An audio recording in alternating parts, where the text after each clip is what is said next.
사랑하는 성도 여러분, 이 세상에 죽지 않는 사람이 있을까요?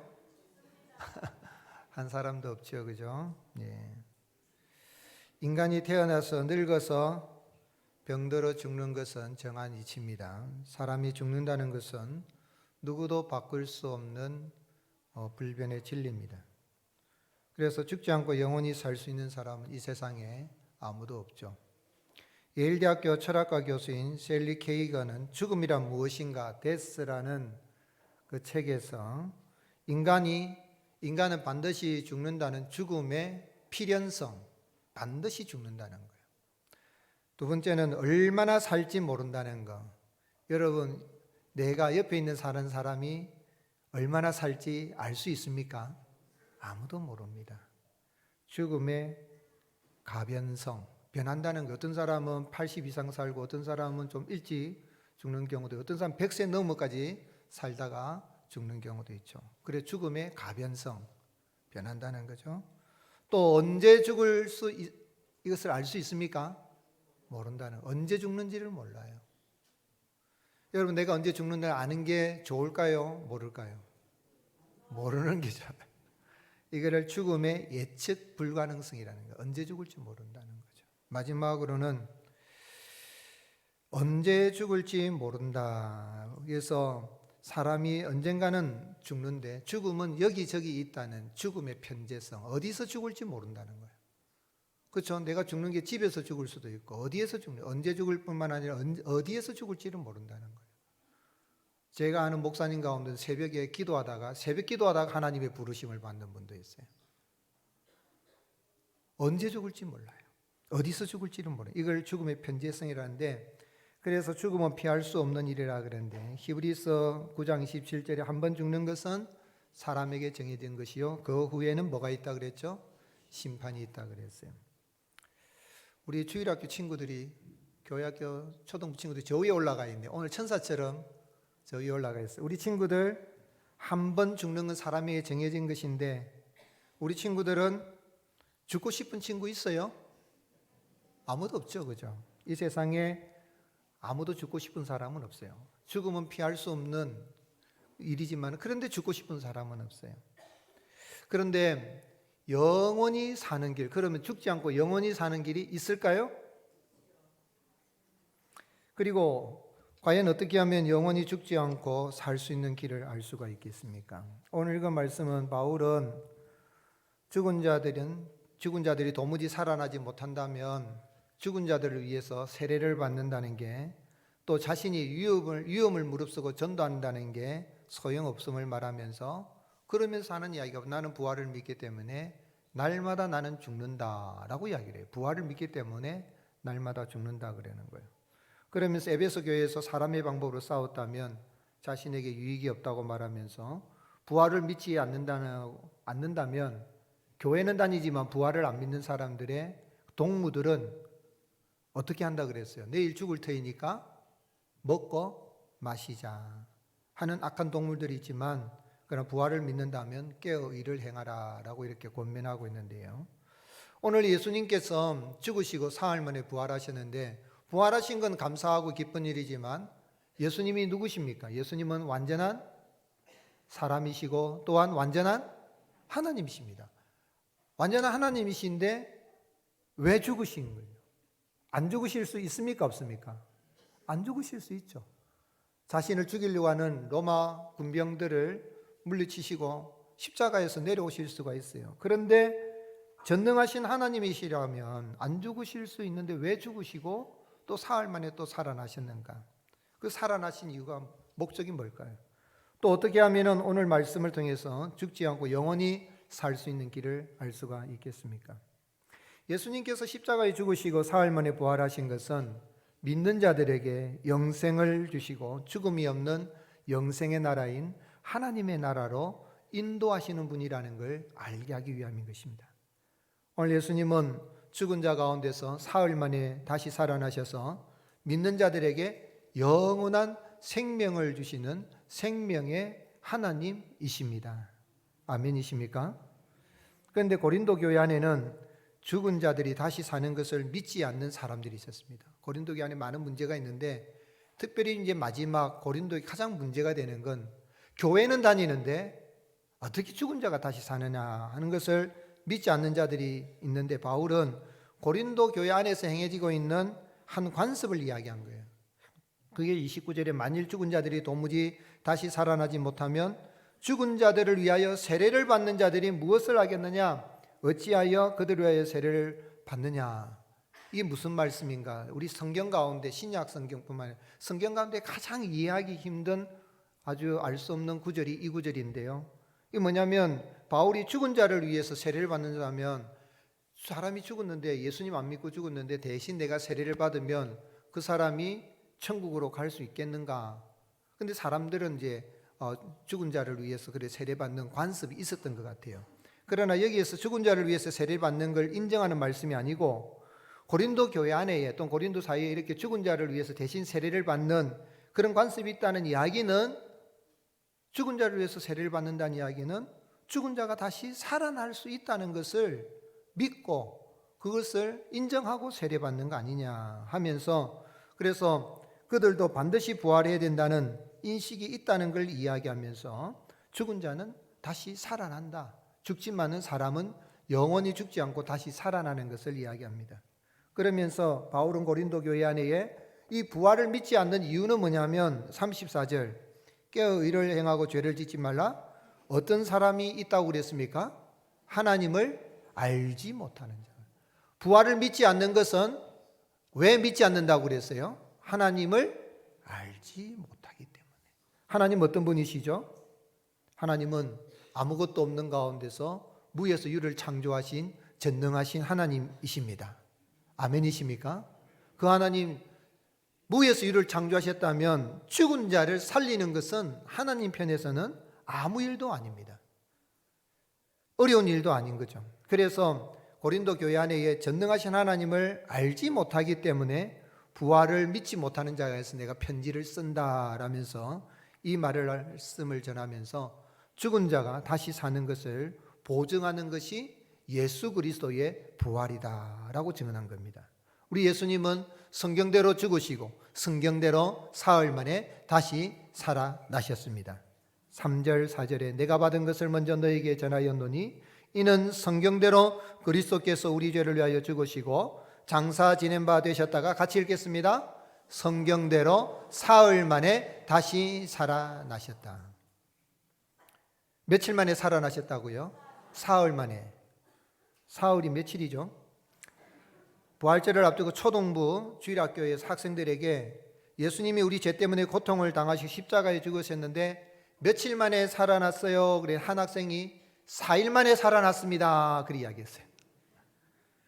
아니 왜 4일이니? 그래 물었더니 사도신경에 장사 지낸 바 되었다가 사흘 만에 살아난다 했으니 이게 사흘을 4로 생각해서 1, 2, 3, 4로 생각해서 4일 만에 살아났다고 했답니다. 요즘 신세대 이 아이들이 우리 글에 대한 이해 수준을 이야기하는 하나 유머지만은 사흘은 4일이 아니고 며칠이죠? 3일. 오, 3일. 이거 밑에 내려와 있어야 되는데 우리 친구들 내가 보고 싶어가지고 새벽 기도하면서 며칠이라 그랬어요? 3일 만에. 3일 만에 살아났어요. 그래서 예수님은 성경대로 죽으시고 성경 살아나시기 때문에 우리의 부활의 보증이 된다는 그 이야기는 누구든지 예수님을 믿으면 죽지 않고 다시 살아나게 되고 영원히 살게 되는 것이죠. 그래서 예수님은 잠자는 달에 자들의 첫 열매가 되셨다라고 증언했습니다. 20절 같이 읽겠습니다. 그러나 이제 그리스도께서 죽은 자 가운데서 다시 살아나사 잠자는 자들의 첫 열매가 되셨도다. 이제 봄이 돌아와서 씨를 뿌리고 하는데, 이렇게 씨를 뿌리면 그래서 자라서 삭이 나서 이제 어떤 채소 가운데는 열매를 맺어요. 특별히 고추에서 첫 고추를 따서 먹으면 부드럽습니까? 안 부드럽습니까? 굉장히 부드러워요. 그런데 이 고추가 고추나무하고 피망나무하고 비슷해요, 안 비슷해요? 비슷한데 이게 고추나무야 피망나무야 알 수 있는 걸 뭘 보고 하는 겁니까? 열매를 보고 하는 거예요.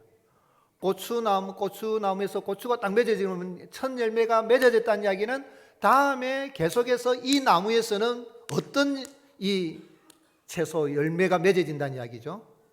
고추 열매, 고추가 맺어진다는 것이죠. 그걸 이야기, 첫 열매라는 이야기는 주님 안에서 죽은 자들이, 예수님이 이 첫 열매가 되셨다는 이야기는 예수님 믿는 사람들은 죽지 않고 예수님을 따라서 사흘 만에 부활하신 주님을 따라서 우리도 둘째, 셋째, 넷째, 다섯째, 여섯째 부활의 열매로 다시 살아나게 되는 것을 보증하는 것입니다. 세계 7대 불가사의 중에 하나는 이집트의 피라밋은 왕의 거대한 무덤이죠. 피라밋 저도 이렇게 가서 보았는데 아주 거대한 무덤입니다. 또 중국의 산둥성에 있는 공자와 그 가족의 무덤이 공림이라는 공원이라고 해야 될까요? 그런데 이 묘지입니다. 거기에는 공자 후손 10만 명이 거기에 10만 명의 묘비가 있다고 합니다. 전 세계에서 제일 큰 가족 무덤이라고 합니다. 사람들은 공자를 공경하는 사람들은 거기 가서 경배하겠지요. 인도의 아수카 왕은 석가모니의 유골을 가루로 만들어서 인도 전역에 무려 8만 4천 개의 탑을 만들고 그 안에 안치하였다고 합니다. 말하자면 절에 있는 탑은 누구의 무덤인 셈입니까? 석가모니의 무덤입니다. 그래서 여러분 절간에 가서 탑돌이라는 것은 석가모니의 그 무덤을 도는 겁니다. 석가모니의 그 은덕으로 내가 내 소원이 이루어지길 바라는 마음으로 하는 거죠. 한국에도 석가모니 유골을 담은 모신 탑이 있다고 하는데요. 마호메트의 무덤은 메카에 있습니다. 수백만 명의 사람들이 메카를 찾아서 경배합니다. 그러나 이스라엘 예루살렘에 가면 예수님의 무덤이 있습니까? 없습니까? 없습니다. 왜 그렇죠? 예수님은 죽은 자 가운데서 부활하셨기 때문에. 그래서 우리가 예수님을 참배하려고 예루살렘에 갈 필요가 없습니다. 여기에서 부활하신 주님을 경배하면 우리 주님이 영광을 받으시는 것입니다. 인도의 성자라고 불리는 선다싱이 영국을 방문했을 때에 어느 대학 교수가 질문했습니다. 당신은 오랫동안 힌두교의 전통에 젖어 있었는데 기독교를 믿게 된 이유가 무엇입니까? 다시 말하자면 힌두교와 기독교의 차이가 뭐길래 예수님을 믿었느냐, 그런 이야기죠. 그럴 때 선다싱이 뭐라고 이야기했냐면 부활하신 예수님이 살아있기 때문입니다 라고 답했습니다. 아멘이십니까? 부활하신 주님은 지금도 살아계시고 그 주님이 살아나신 죽은 자 가운데서 부활하신 그 목적이 뭐냐면 믿는 자들에게 무엇을 주시기 위해서? 영생을 주시기 위해서 부활하셨습니다. 아멘입니까? 그러므로 예수님 믿는 사람들은 죽는 것 같아도 죽지 않고 영원히 사는 생명을 얻게 되는 것입니다. 그래서 22절 말씀 읽지 않았습니다마는 고린도전서 15장 22절 같이 읽겠습니다. 아담 안에서 모든 사람이 죽은 것 같이 그리스도 안에서 모든 사람이 삶을 얻으리라. 아멘이십니까? 요한일서 5장 13절 사도 요한은 내가 하나님의 아들의 이름을 믿는 너에게 이것을 쓰는 것은 너희로 하여금 같이 읽겠습니다. 너희에게 영생이 있음을 알게 하려 하심이라. 아멘. 오늘 여러분 예수님 믿는 사람들에게는 안에 무엇이 있다고요? 영생이 있음을 믿으시기를 주님의 이름으로 축복합니다. 부활하신 그 주님을 우리 칸타타로 찬양했는데 그 주님의 은혜로 우리가 영생을 얻게 됨을 감사하며 하나님 앞에 날마다 부활의 기쁨 속에 영생의 기쁨 속에 살아가는 저와 여러분이 되시기를 주님의 이름 축복합니다. 그럼 이렇게 부활하신 주님 믿어 영생을 얻었으면 우리가 어떻게 살아야 되겠어요? 한번 따라 하시겠습니다. 죽는 것이 사는 것입니다. 에? 뭐라고요? 죽는 것이 사는 것이다. 30절 바울은 예수 그리스도의 부활을 믿기 때문에 그리스도 안에서 죽은 자들이 부활할 걸 믿음으로 위험을 무릅쓰고 복음을 전했다 그랬어요. 또 어찌하여 우리가 언제나 위험을 무릅쓰리요? 또한 32절에 내가 사람의 방법으로 에베소에서 맹수와 더불어 싸웠다면 내게 무슨 유익이 있으리요? 죽은 자가 다시 살아나지 못하였다면 내일 죽을 터이니 먹고 마시자리라. 여기 맹수는 박해자를 말해요. 바울이 죽음을 두려워하지 않고 사람의 방법이 아닌 하나님의 방법, 부활신앙의 방법으로 복음을 전하였던 것은 내가 죽어도 다시 살기 때문에 그걸 아니까 두려워하지 않고 복음을 전했다는 거예요. 그런데 이 부활을 믿지 않는 사람들은 내일 죽으면 끝이니까 오늘 있는 대로 실컷 먹고 마시다가 죽으면 끝이다, 이렇게 살지만 아니라는 것입니다. 그래서 바울은 31절 같이 읽겠습니다. 형제들아, 내가 그리스도 예수 우리 주 안에서 가진 바 너희에 대한 나의 자랑을 두고 단언하노니 나는 날마다 죽노라. 날마다 뭐 한다고요? 죽노라. 무엇을 믿기 때문에? 부활을 믿기 때문에. 아멘이십니까? 그래서 바울은 복음을 전할 때에 자존심 다 상해도 꾹 참고 복음을 전한 겁니다. 죽어도 산다. 마틴 루터는 바울의 고백을 가리켜서 데일리 베프티즘이라 그랬어요. 자신은 매일 세례를 받는다고 해석했습니다. 말하자면 율법으로 행하던 삶은 죽고 죄에 대해서는 죽고 의에 대해서는 살게 되는 것을 이야기합니다. 절망은 죽고 없어지고 소망으로 사는 것을 이야기합니다. 그래서 34절 깨어 의를 행하고 죄를 짓지 말라. 하나님을 알지 못하는 자가 있기로 내가 너희를 부끄럽게 하기 위하여 말하노라. 여러분, 죄에 대해서는 죽고 의에 대해서는 사는, 그래서 죽는 것이 사는 것이다. 죄에 대해서 죽고 의에 대해서 살고 참으로 깨어 의를 행하고 살아가는 저와 여러분이 되시기를 주님의 이름 축복합니다. 그래서 로마서 6장 11절 같이 읽겠습니다. 이와 같이 너희도 너희 자신을 죄에 대하여는 죽은 자요 그리스도 예수 안에서 하나님께 대하여는 살아있는 자로 뭐 하라고요? 여길지어다. 살아있는 자로 여길지어다. 죄에 대해서는 죽은 거예요. 아멘이십니까? 하나님께 대해서는, 의에 대해서는 우리는 어떻게 해요? 살아있는.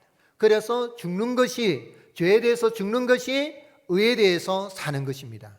죽는 것이 사는 것입니다. 아멘이십니까?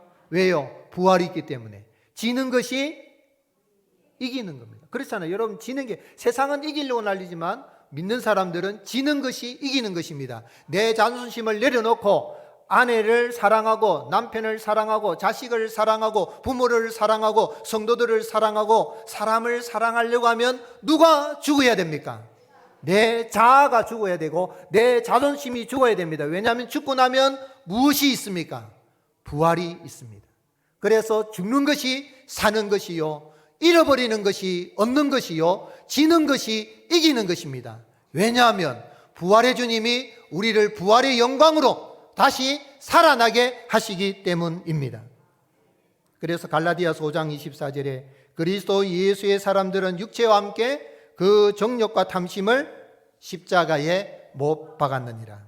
어떤 마을에 꽃을 파는 할머니 한 분이 계셨어요. 생활도 어렵고 일을 많이 해서 손마디가 굵고 늙었지만 얼굴은 항상 늘 웃음꽃이 있는 가운데 꽃을 파는 거예요. 그래서 그 할머니 이름을 행복할머니. 어떤 할머니? 행복할머니. 그래서 물었어요. 사람들이, 할머니 무슨 좋은 일이 있기 때문에 그렇게 늘 웃으면서 사세요? 그래 물었어요.